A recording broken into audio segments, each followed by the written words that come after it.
My name is Eduardo Freitas. I'm a piccolo clarinetist from Brazil, and I had the pleasure of being invited to take part in the Piccolo Revision project by the excellent E-flat clarinetist Agnieszka. In it, I'll be answering some questions related to the world of the E-flat clarinet. Stay tuned.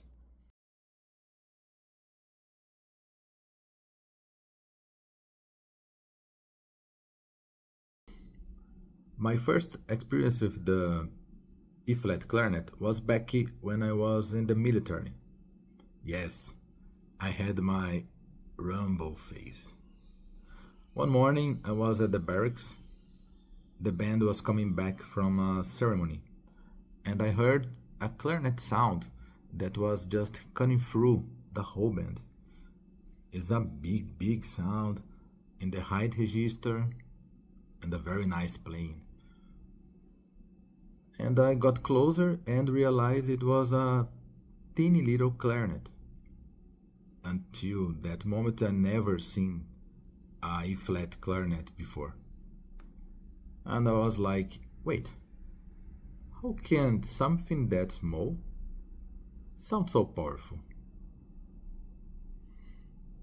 From then on, I get the E-flat clarinet, the band, and I start playing from time to time in the band rehearsals. And that's how my story with the piccolo clarinets began.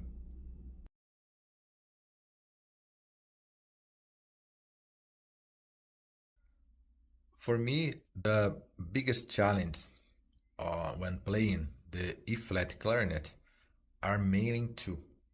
First, making clear differences in the pronunciation of articulations.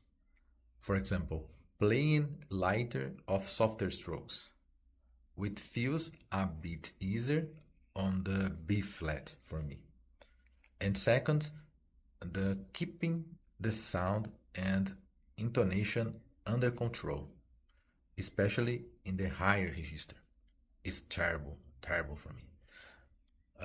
This gets even trickier in orchestral playing, where the tuning and bleeding sound with the other height instruments need extra attention. Other things, sometimes depending on the orchestral environment, you might have to play much louder than what the instrument naturally allows. It can really affect both the tone and the tuning. So yes, you've got to be super careful in those moments.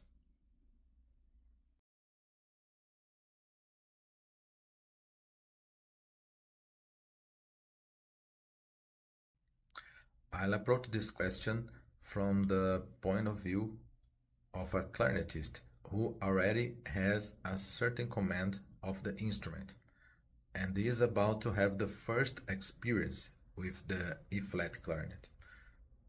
The first impact is definitely the smaller size of the instrument. At least that's how it was for me. And I'm not exactly tall. For that situation, I recommend Paul Jean-Jean Vademecum method, especially the left and right hand exercises, which really help with ergonomic adaptation. Two other things, the embouchure and sound control. For this situation, I recommend practice the section height notes in Alessandro Carbonari method are excellent, especially for the upper register.